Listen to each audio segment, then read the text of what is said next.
Ya, pemirsa, Presiden hari ini melantik Menteri, Wakil Menteri, dan Kepala Lembaga. Dalam waktu 1 bulan, Presiden Prabowo Subianto sudah 2 kali merombak susunan Kabinet Merah Putih. Kita akan membahasnya bersama dengan analis politik Jayadi Hanan. Mas Jayadi, selamat sore. Selamat sore, Mas Leonard. Ya, Mas Jayadi, hari ini beberapa waktu yang lalu ada reshuffle yang kedua atau ketiga ya. Tapi kita melihat ada posisi strategis Menko Polkam yang kemudian diganti. Sebelum ke situ, kalau Anda lihat apakah memang reshuffle kabinet ini adalah hitung-hitungan politik semata atau ini adalah bentuk gestur politik dari pemerintah untuk merespons tuntutan masyarakat terutama di akhir Agustus lalu, Mas Jayadi? Iya, jadi malah 3 dia ya. Jadi pertama itu respon kepada tuntutan masyarakat di akhir Agustus awal September lalu. Yang kedua itu adalah ada pertimbangan-pertimbangan politik di dalamnya. Dan yang ketiga ada evaluasi kinerja.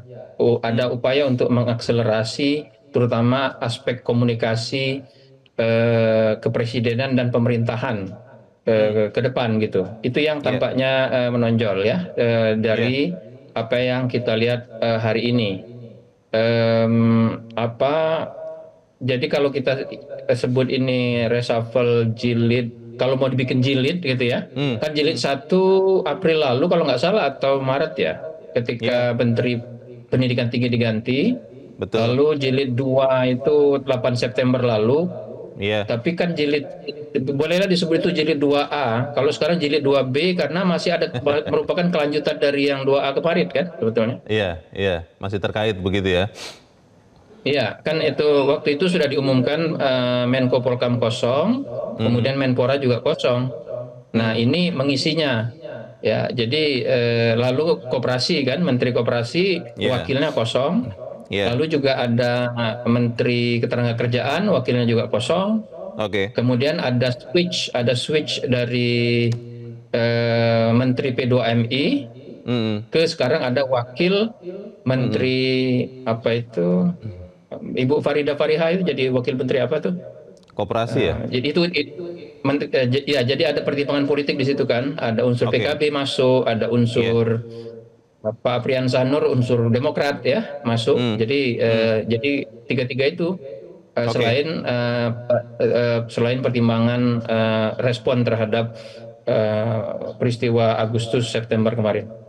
Kalau Anda lihat, Mas Jayadi, untuk reshuffle yang hari ini terjadi beberapa waktu yang lalu, itu lebih kuat nuansa politisnya atau memang lebih melihat kapasitas yang teknokratis supaya kemudian kabinetnya lebih efektif, bisa bekerja lebih efisien juga? Bagaimana, Mas? Kalau yang sekarang yang ya pertama tentu evaluasi ya. Kalau Menko Polkam mungkin aspek terlepas dari kita setuju apa enggak ya, tampaknya aspek teknokratis senioritas yang dipertimbangkan. Presiden tampaknya ingin memberikan jabatan itu kepada figur senior, bahkan sangat senior ya, 77 tahun. Dan diperkirakan bisa mengkoordinasi secara lebih efektif badan-badan atau kementerian di bawahnya, termasuk militer dan kepolisian kan gitu. Itu untuk Menko Polkam. Dan itu juga figur yang dianggap tidak punya, yang bisa berkomunikasi terus-menerus secara lebih mudah dengan presiden. Ya, jadi itu tampaknya yang menonjol di Menko Polkam. Kalau Menpora tampaknya adalah lebih ke mengakomodasi Pak Erick Thohir, karena posisi dia di Kementerian BUMN itu kita tahu kewenangannya banyak tergerus ya, dan bahkan ada isu sekarang kemungkinan Kementerian BUMN itu dihapus karena adanya Danantara. Sekaligus juga melihat rekam jejaknya sebagai orang yang memang punya kepedulian sekaligus aktivitas yang sangat menonjol di bidang olahraga, bahkan masih kepala PSSI.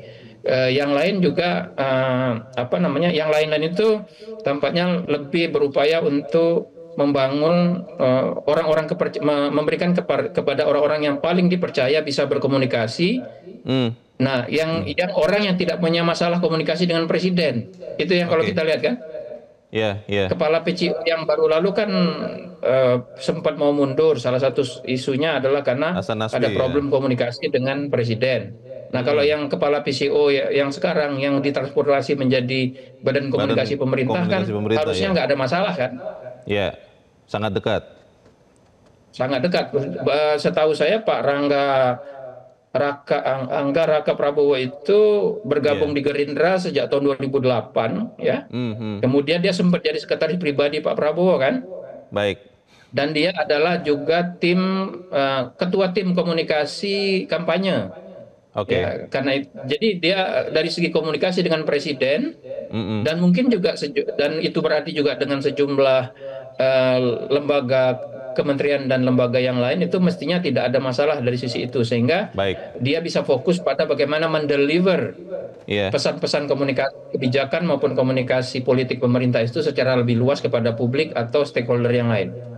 Mas Jayadi, kalau lihat figur Menko Polkam ya, ini Pak Jamari Caniago kita lihat adalah TNI atau ABRI ya, Angkatan 71, sementara Presiden Prabowo Subianto TNI 74. Ini berarti dari senioritas lebih senior Pak Jamari.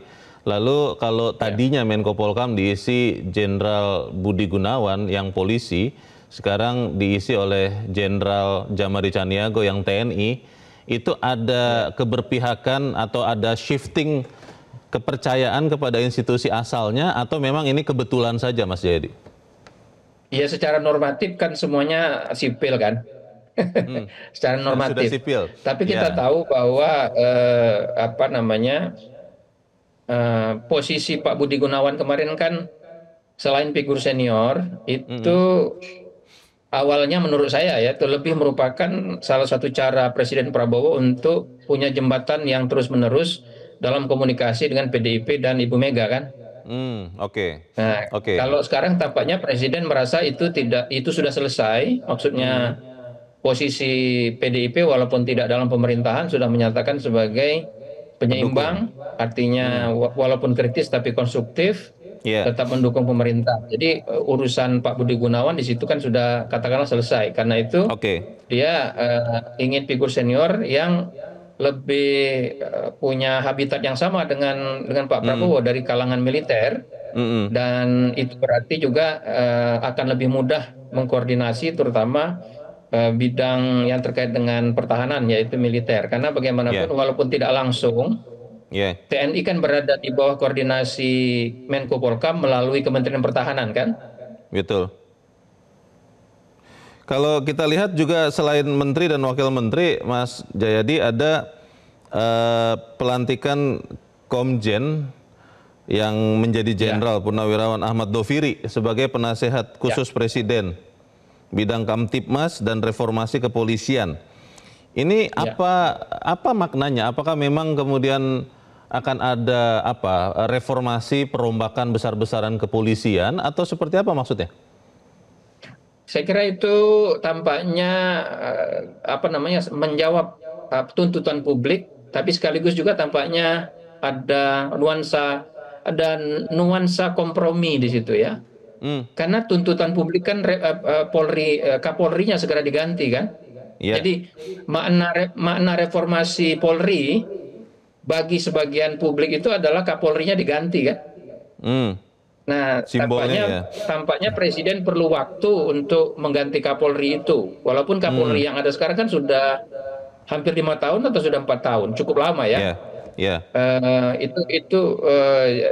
Karena itu mungkin juga belum cukup terkonsolidasi sehingga kemudian diambil jalan tengah. Di satu sisi menjawab apa yang diinginkan oleh publik reformasi Polri, di sisi lain mungkin sambil mengkonsolidasikan prosesnya sampai Kapolri yang baru ada atau diganti yang lama, maka dibuatlah penasihat khusus Kamtipmas ini. Tampaknya ke sana nuansanya. Jadi menjawab kebutuhan tuntutan publik sekaligus mencerminkan adanya kompromi dalam konteks upaya untuk melakukan reformasi Polri ini. Mas Jayadi, tadi kita sudah sempat sebut juga Anggaraka Prabowo yang tadinya Wakil Menteri Komunikasi Digital, tadinya kami kira menjadi Kepala PCO, tapi berubah nama jadi Badan Komunikasi Pemerintah. Kalau Anda lihat, apakah memang ini artinya Presiden Prabowo ingin komunikasi pemerintah bukan hanya dari istana tentunya lebih efektif lagi, lebih jalan lagi. Lalu bagaimana dengan fungsi-fungsi komunikasi di setiap kementerian dan lembaga? Kan setiap kementerian lembaga ada semacam KLI-nya seperti itu. Bagaimana Mas Yadi? Ya, tampaknya memang PCO baru, bagaimana sih menyingkatnya itu? Jadi Government Communication Office berarti ya. Dari PCO menjadi GPO. Ya, Government Communication Office gitu. Tapi ini body nih Mas Jayadi, bukan office loh. Jadi badan loh ini, bukan kantor loh. Jadi dia punya, betul. Jadi dia, ya itu tadi seperti disampaikan oleh Pak Mas Angga itu bahwa ya fungsinya lebih jelas mengkoordinasi upaya-upaya komunikasi di setiap unsur-unsur pemerintah, terutama kementerian dan lembaga kan. Selain dia juga berfungsi sebagai jubir pemerintah gitu. Kalau jubir presiden kan sudah ada, yaitu Pak Prasetyo Hadi yang sekaligus Mensesnek. Nah, jubir pemerintah itu sekarang secara kelembagaan ada dua kan, KSP dan GPO ini, pokoknya Badan Komunikasi Pemerintah ya, kita BKP lah, BKP. Ya. Jadi tampaknya memang ada keinginan untuk mengakselerasi komunikasi di baik yang sifatnya koordinatif. Koordinatif itu kan antara, jadi salah satu fungsi dari BKP ini tampaknya adalah koordinatif kan. Selain dia juga berfungsi sebagai juru bicara. Demikian juga dengan KSP. Karena fungsi KSP itu kan juga mengevaluasi kinerja kementerian secara keseluruhan juga kan. Jadi dia punya fungsi komunikasi koordinatif juga. Nah, selain ada komunikasi khusus kepresidenan, tampaknya difokuskan kepada Menteri Sekretaris Negara.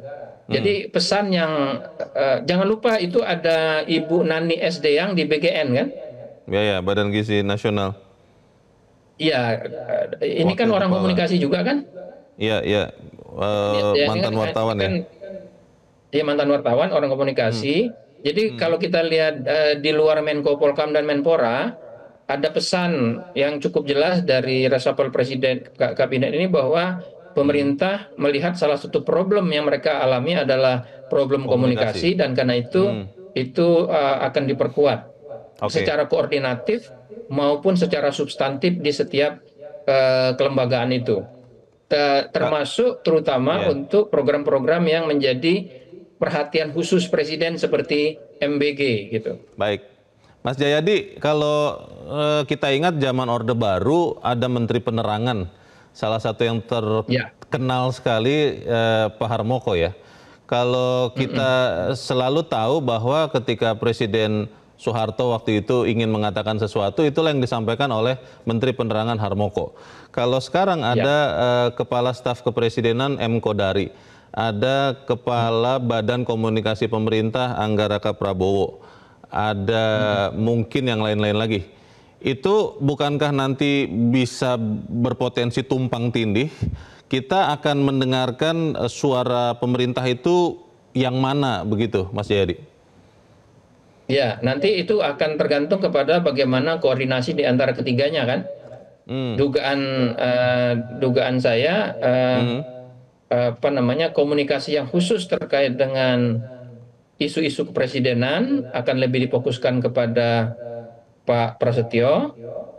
Lalu tugas-tugas yang terkait dengan komunikasi pemerintahan secara umum dan terkait dengan komunikasi dari masing-masing kementerian lembaga itu nanti dikelola oleh Pak Angga Raka Prabowo.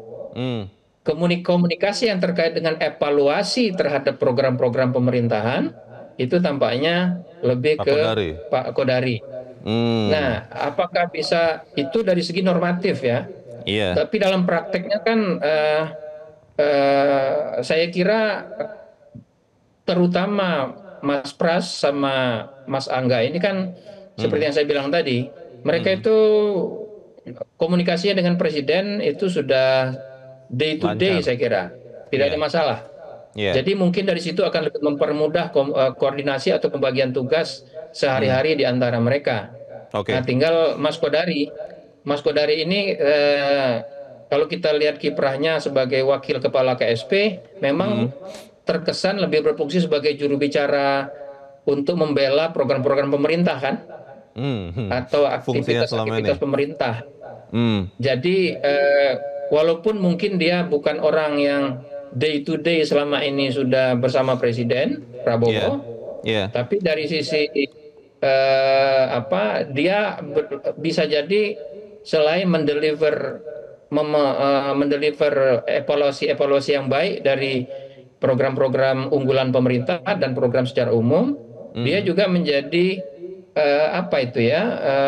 antisipator sekaligus responder terhadap evaluasi publik dari kebijakan-kebijakan pemerintah. Ya, berarti ya. Ya, jadi dia kayak inilah, kalau ada kritik mungkin Kodari yang akan lebih maju kayaknya, karena tampaknya peran dia cocok di situ selama ini kan. Seperti kalau di Amerika Serikat mungkin semacam West Wing begitu ya. Tapi saya ingin ke BGN ini, Mas Jayadi, ini menarik sekali. Badan Gizi Nasional kan tahun ini awalnya dialokasikan 71 triliun anggarannya, lalu kalau tidak salah jadi 171 triliun. Tapi sampai kita bicara ini serapan anggarannya ternyata masih relatif kecil, belum sampai 50 triliun kalau tidak salah. Dan tadi ada Nani Sudaryati Deyang yang dilantik sebagai wakil kepala BGN dan Sony Sanjaya juga sebagai wakil kepala BGN.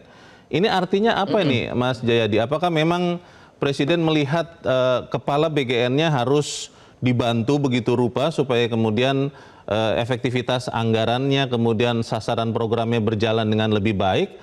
Atau ini warning bagi BGN supaya juga meningkatkan kinerjanya? Dua-duanya lah ya, dua-duanya saya kira. Betul bahwa setahu saya tadinya kan target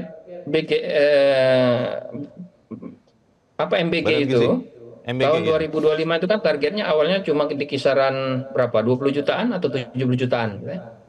Lalu dinaikkan kan menjadi 80-an juta. Ya kan? Dan sebetulnya akhir Juli lalu setahu saya, seingat saya, kalau kita baca di media, targetnya itu 20 juta. Juli lalu. Cuma kalau kita lihat data sampai Juli lalu cuma 78 juta tuh capaiannya.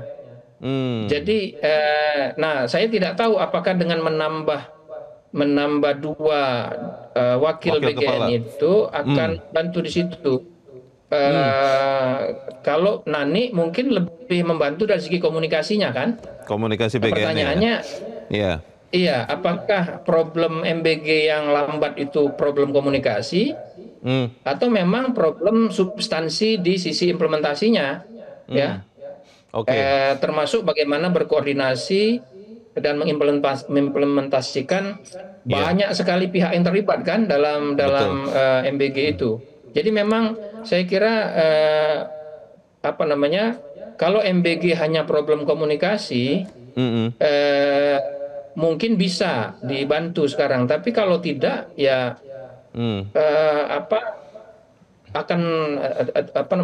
dalam beberapa bulan ke depan itu kan kalau tidak mencapai target sampai 80 jutaan itu dalam beberapa bulan ke depan, itu kan problemnya bukan hanya komunikasi kan, berarti ada faktor koordinasi yang jauh lebih serius yang diperlukan. Nah, saya nggak tahu apakah Pak Sony Sanjaya dimaksudkan untuk itu.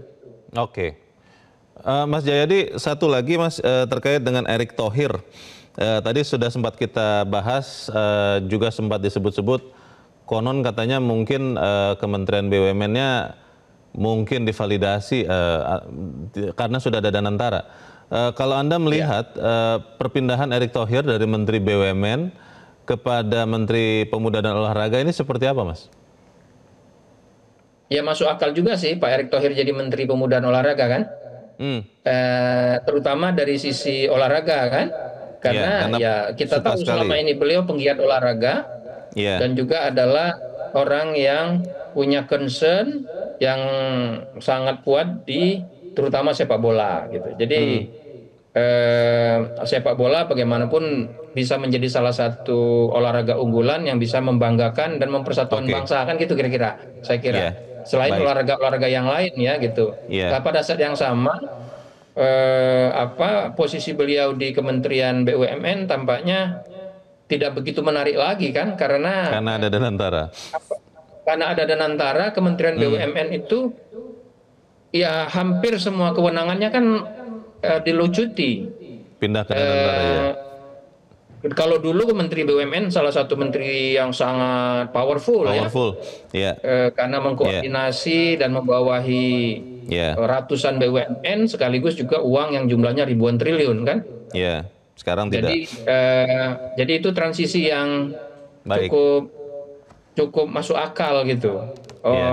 Orang yang mungkin Erick Thohir tidak akan terlalu banyak kontribusi kalau tetap di BUMN, tapi dia kalau di olahraga mungkin akan lebih banyak kontribusinya, begitu. Selain Mas Jayadi selain itu juga tanda bahwa orang lama seperti Erick Thohir masih belum bisa dicopot oleh Pak Prabowo. Terakhir Mas Jayadi, ini tadi kalau tidak salah Mas Jayadi sebut yang hari ini adalah reshuffle 2B ya. Nanti akan ada 2C, 2D dan seterusnya. Masih akan ada reshuffle lagi kalau Anda lihat atau seperti apa, Mas? Kalau kita, tadi kan saya bilang ada reshuffle tampaknya punya 3 alasan, bukan hanya respon terhadap peristiwa Agustus September kemarin, tapi juga adalah hitung-hitungan politik atau pertimbangan politik, tapi juga adalah evaluasi kinerja kan. Nah kalau memang evaluasi kinerja bisa jadi ada jilid 2C, 2D dan seterusnya. Ya, apalagi kalau ternyata Kementerian BUMN tidak dilikuidasi, tidak dihapuskan. Berarti kan kalau Kementerian BUMN tetap ada, pasti ada jilid 2C. Begitu. Nah, cuman masalahnya gini, Mas Leonard, menurut saya, kalau pada reshuffle 2A kemarin itu terkesan pemerintah kurang siap karena ada pos-pos yang seharusnya sudah diputuskan untuk direshuffle tapi tidak diisi, masyarakat masih bisa paham kan? Karena memang dia merupakan respon cepat dari pemerintah terhadap tuntutan publik yang menggema sangat kuat lewat protes akhir Agustus awal September kan? Jadi kalau ada 2B masyarakat masih paham. Tapi kalau misalnya reshuffle-nya terus-menerus sampai Oktober misalnya, kan bisa menunjukkan komunikasi pemerintah jadi tidak baik. Padahal pemerintah lewat report reshuffle 2B ini salah satunya ingin memperbaiki komunikasi kan? Kan kalau orang mengubah, merombak, mengotak-atik struktur kabinetnya terus-menerus dalam waktu 2 bulan saja, itu berarti kan ada problem dengan perencanaan dan evaluasi dari strukturnya sendiri kan? Bisa dibaca seperti itu jadinya Itu bisa menjadi sinyal negatif kepada publik bahwa pemerintah tampaknya memiliki struktur yang tidak siap sebetulnya untuk berhadapan dengan tantangan-tantangan yang dihadapinya. Kita harap reshuffle ini tentunya akan efektif meningkatkan kinerja kabinet dan pemerintahan. Terima kasih analis politik Jayadi Hanan sudah mencerahkan kami. Selamat sore Mas Jayadi. Jelajahi cara baru mendapatkan informasi. Download Metro TV Extend sekarang.